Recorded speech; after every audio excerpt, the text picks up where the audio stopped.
할렐루야.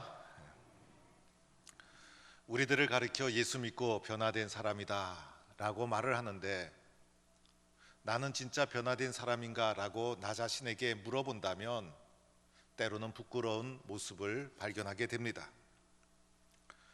오늘 말씀에는 예수 믿고 진짜 변화된 사람을 만나게 됩니다.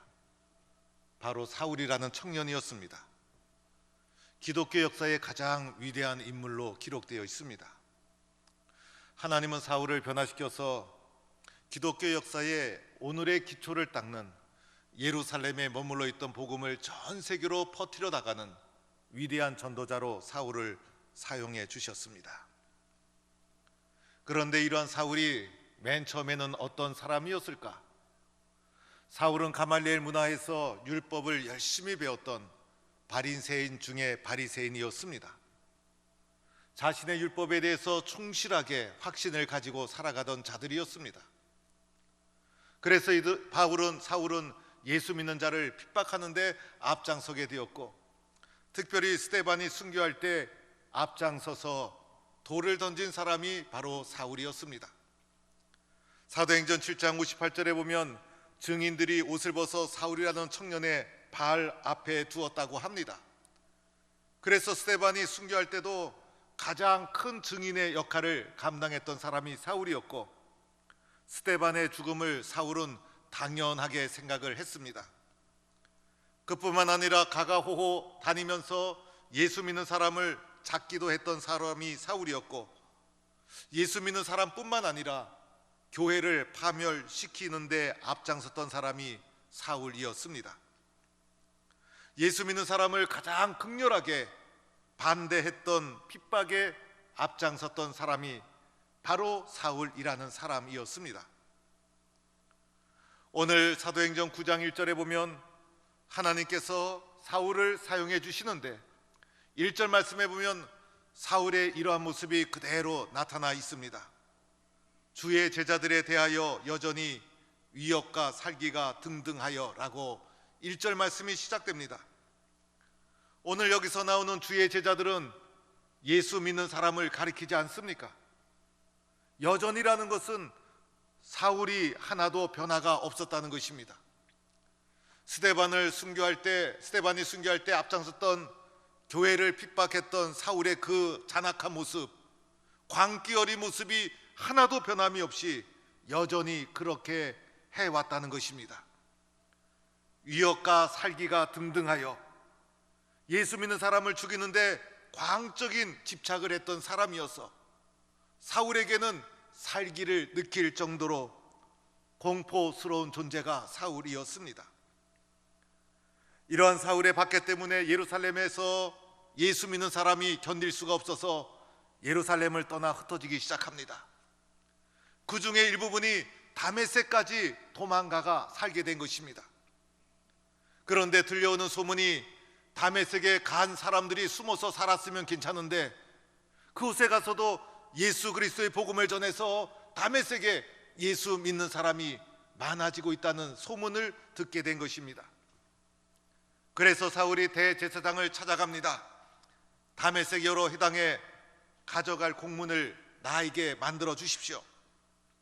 내가 그곳에 가서 예수 믿는 사람을 남녀 막론하고 잡아서 예루살렘에 끌고 오겠습니다 라고 하면서 공문을 요청하고 다메섹으로 사울이 가게 된 것입니다. 여러분, 이와 같이 사울은 집념이 매우 강한 사람이었어요.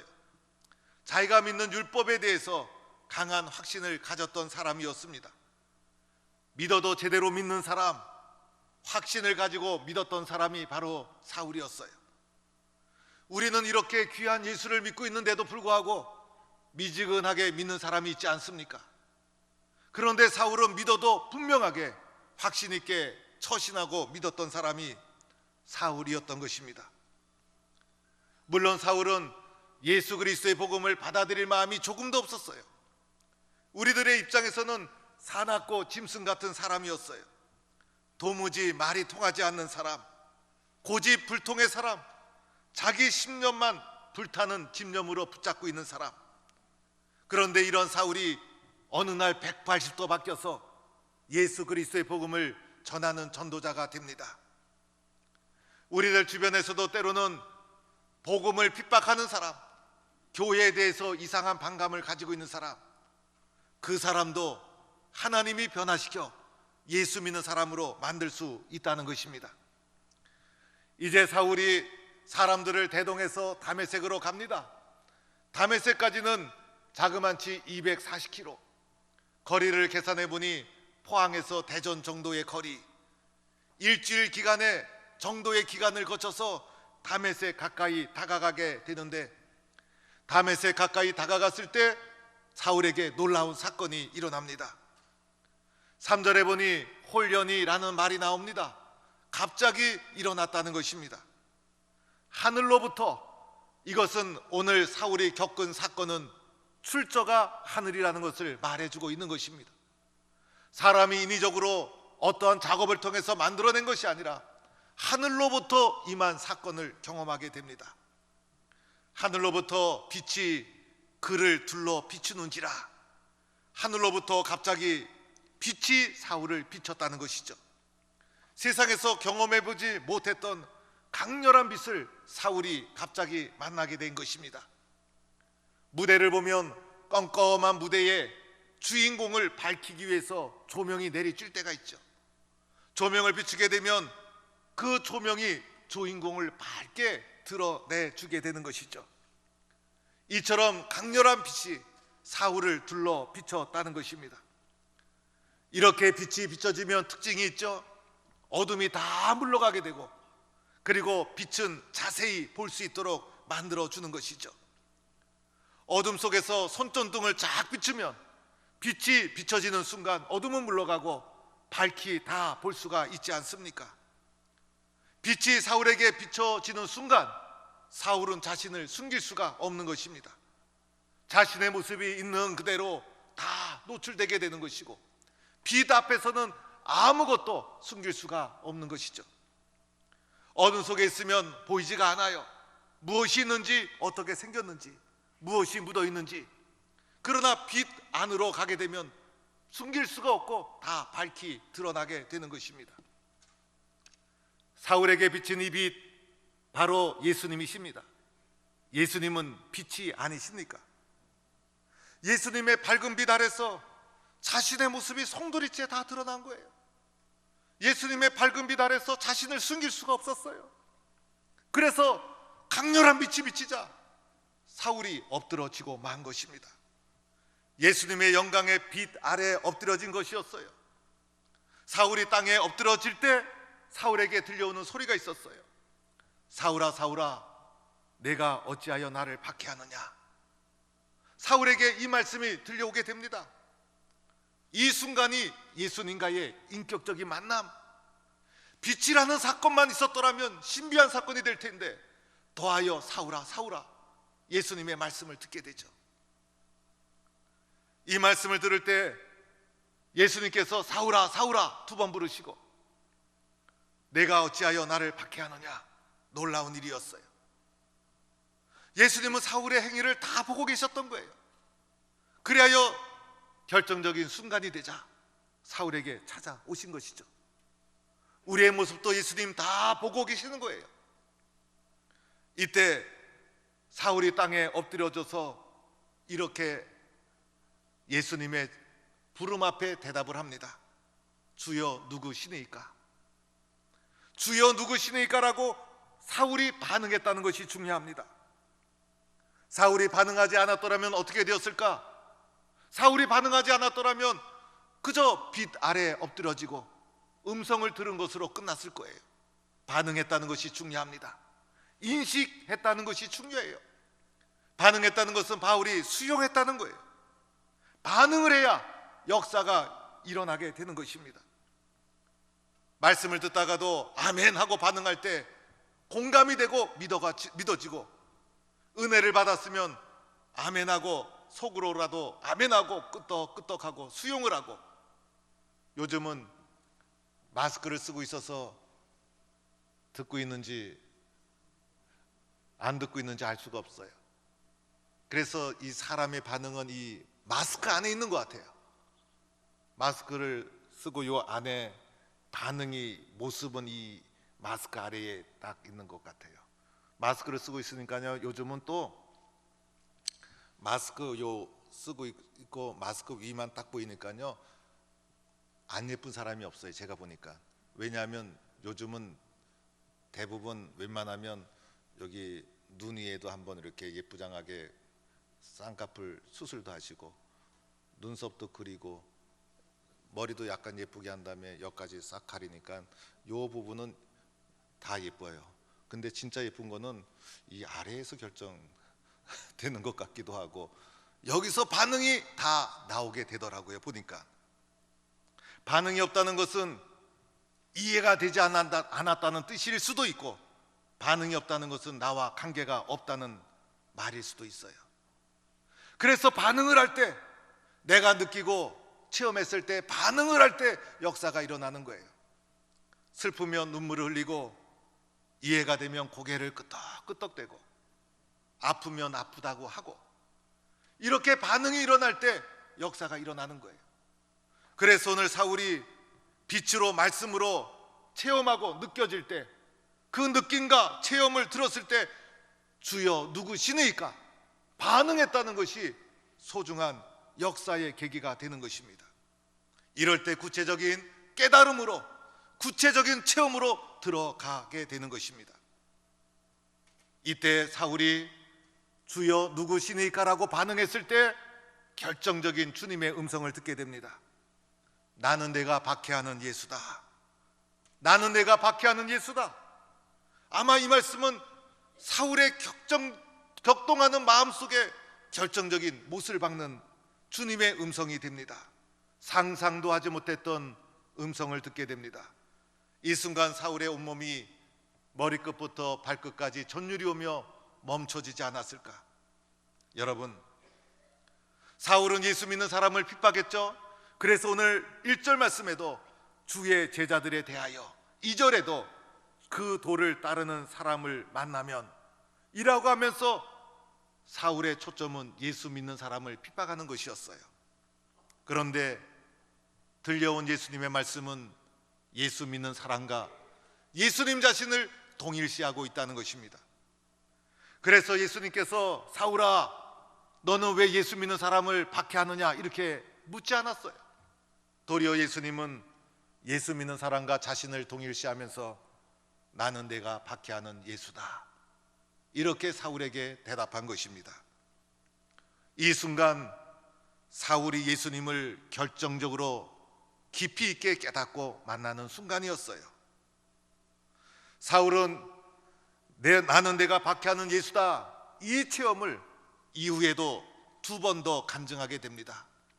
간증할 때마다 나는 내가 박해하는 예수다 이 예수라는 말을 꼭 언급을 합니다.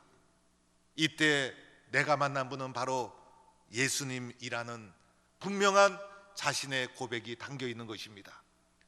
이렇게 예수님은 사울에게 빛으로 찾아오셨고 말씀으로 찾아오셔서 예수 믿는 자를 박해하던 사울을 변화시킨 것입니다. 사울이 예수 믿는 사람을 핍박한 것은 곧 예수님을 핍박한 것이다 라고 하지 않습니까? 우리도 예수 믿는 가정 속에 어려움을 겪었던 분들이 있을 거예요. 내가 처음 예수 믿게 된 분들은 예수 믿는 가정 속에 어려움이 따르기 마련이에요. 되돌아보면 그때 나만 겪는 고통이었는 줄 알았는데 오늘 말씀을 보니 나뿐만 아니라 예수님께서도 나와 자신을 동일시하셔서 예수님 자신이 받는 고통으로 내가 받는 고통을 주님은 받아들이고 있었다는 것입니다. 이런 사울의 회심 누가 한 것이죠? 하나님이 하신 거예요. 하나님은 못하실 것이 없으신 분. 그래서 하나님은 이 사울의 모습을 다 보고 계시다가 결정적인 순간에 사울에게 찾아오셔서 사울의 인생을 송두리째 뒤바꿔 놓게 되었던 것입니다. C.S. 루이스라는 유명한 학자는 하나님을 이렇게 표현했어요. 하나님은 끈질긴 낚시꾼이다. 그래서 하나님은 물고기를 보고 있다가 낚시를 딱 던져서 물고기가 그 낚시바늘을 딱 물면 하나님은 절대로 그 물고기를 놓치지 아니하신다. 물고기의 힘을 빼도록 왔다 갔다 힘을 쭉 빼고 결정적인 순간에 하나님은 그 물고기를 반드시 낚아채시는 분이 하나님이시다. 그래서 하나님은 끈질긴 낚시꾼과도 같다라고 하면서 하나님을 이렇게 표현했습니다. 하나님은 사울의 힘을 빼셨던 거예요. 그리고 결정적인 순간에 하나님의 사람으로 물고기를 낚아채듯이 하나님은 사울을 들어 올려 주신 것입니다. 물고기를 끌어올리듯이 오늘도 저와 여러분을 하나님은 딱 잡으셔서 절대로 놓치지 아니하시고 우리들의 인간적인 힘을 다 빼는 거예요. 그리고 하나님은 결정적인 순간에 우리들을 들어서 사울을 사용해 주셨듯이 하나님의 사람으로 사용해 주실 줄로 믿습니다. 오늘 사울이 하나님을 만난 이 사건 도대체 누가 이해할 수 있을까? 내가 만난 하나님을 누가 다 이해할 수 있을까? 내가 하나님을 만난 사건은 나와 하나님과의 개인적이고 주관적인 체험. 그래서 이것을 다 설명할 수도 없고 다 알려줄 수도 없습니다. 그런데 오늘 사울이 이후에 어떻게 되었죠? 완전히 변화된 삶을 살아갑니다. 예수 믿는 사람을 핍박하던 자가 복음을 전하는 자로 살아갑니다. 변화된 사울의 삶이 하나님과의 만남이 진실이었다는 것을 증언해 주고 있는 것입니다. 나는 변화된 삶으로 나를 찾아오신 하나님을 증언하는 거예요. 변화된 삶을 통해서 내 인생을 동행해 주시는 하나님, 나와 함께 해주셨던 하나님을 변화된 삶을 통해서 밖으로 드러내고 증언해 주는 삶을 살아야 한다는 것입니다. 오늘은 어버이 주일인데 어버이 주일이 되고 나면 어버이 살아계신 분이든 천국 가신 분이든 다 생각이 나고 어버이가 되어서 자녀를 키우면서 어버이로서의 역할을 잘 하고 있는지 늘 돌아보게 됩니다. 고맙기도 하고 미안하기도 하고 감사하고 사랑하고 우리 모든 동부의 가정이 주 안에서 행복하고 많은 열매를 맺는 예수 잘 믿는 복된 가정이 다 될 수 있기를 주의 이름으로 간절히 축복합니다. 제가 아직도 뚜렷이 기억에 남는 사건이 하나가 있습니다. 서울에서 부교육자 시절이었습니다. 어느 날 새벽 기도회 시간에 부부가 허겁지겁 교회에 와서 등록한 적이 있었어요. 부부가 새벽에 와서 새벽 기도회만 참여하고 간 것이 아니라 어떻게 등록합니까? 이렇게 물어보고 자진해서 부부가 새벽에 나와서, 새벽에 등록하는 사람이 없잖아요. 그런데 새벽에 나와서 등록한 적이 있었습니다. 이분들이 이렇게 등록한 이유가 있었어요.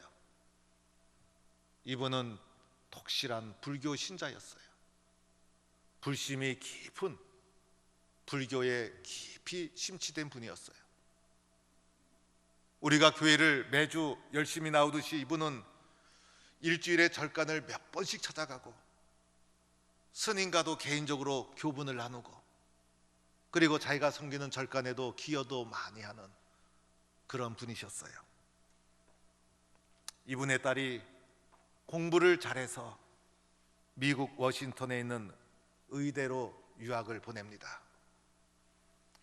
미국에 유학 간 딸이 미국 가보니 미국에 교회가 많으니까 교회를 출석하게 되면서 딸이 예수를 믿었습니다. 전화가 오면 이런저런 얘기하다가 엄마 교회 나가, 엄마 교회 나가.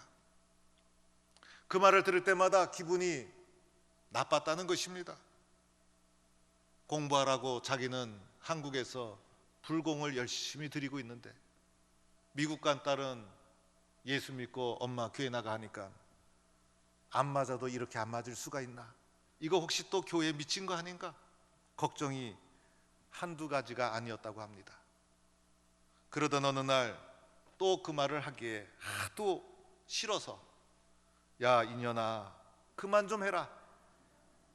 아빠 내 종교하고 네 종교하고 다르다. 네가 올 애를 맞으면 내가 한번 생각해 볼게 라고 하면서 전화를 다 끊었다는 것입니다. 1년쯤 지났을까, 어느 날 미국에 있는 딸이 전화가 왔는데, 엄마, 나 올 A 맞았어.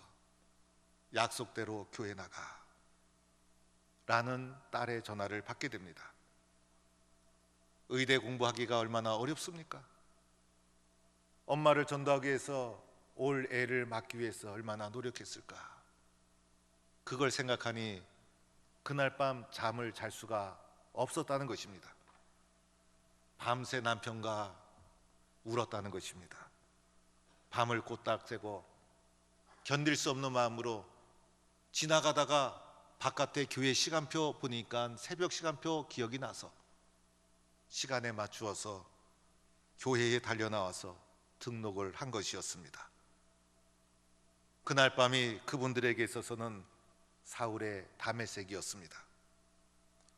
그 후에 제가 교회를 떠나기 전까지 불공을 열심히 드렸던 이 습성이 있어서 얼마나 열심히 신앙생활을 하는지, 새벽마다 저녁 예배, 낮 예배, 모든 예배에 빠지지 않고 열심히 은혜 가운데 신앙생활을 하는 것을 보고 제가 떠나게 되었습니다. 가장 큰 행복이 무엇일까? 이 땅에 살면서 가장 큰 기쁨이 무엇일까? 온 가족이 예수님 만나 변화받고 한 교회를 섬기며 한 분이신 예수님을 믿고 은혜의 삶을 살아가는 것, 이것이 가장 큰 축복인 줄로 믿습니다. 사랑하는 성도 여러분, 우리가 이렇게 예수님을 만나게 되면, 오늘 사울이 예수님 만났듯이 만나게 되면 거치는 과정이 세 단계가 있습니다. 첫째는 회개가 일어납니다. 예수님 만나고 나면 내가 잘못 살았구나, 예수님 없이 어둠 속에 살았던 내가 잘못된 인생을 살았구나. 예수님 믿고 나면 회개의 역사가 일어나고 내 인생이 잘못 살아왔다는 것을 인정하고 고백하고 눈물을 흘리고 통회하고 돌아서는 회개의 사건이 일어납니다. 두 번째로는 마음속에 믿음을 가지게 됩니다. 그전에는 나를 의지하며 살았지만은 이제는 예수님을 의지해서 예수님을 믿고, 그래서 믿음을 가진 삶을 살아가게 됩니다. 마지막 세 번째는 이 믿음을 가지고 하나님 말씀에 순종하는 삶을 살아가게 됩니다. 내 생각보다 내 뜻보다 하나님 말씀 더 귀하게 여기고 순종하고 하나님 말씀 앞에 나 자신을 굴복시킵니다. 고집센 내가, 누구 말도 듣지 않던 내가 하나님 말씀에 순종하는 삶으로 변화가 됩니다. 내 뜻대로 살 때는 내 뜻대로 했음에도 불구하고 불안하고 두려웠지만은 하나님 말씀에 순종하고 나면 기쁨과 평안이 마음속에 찾아오게 됩니다. 오늘 사울을 변화시킨 하나님, 오늘 저와 여러분도 찾아오셔서 변화를 촉구하고 있습니다.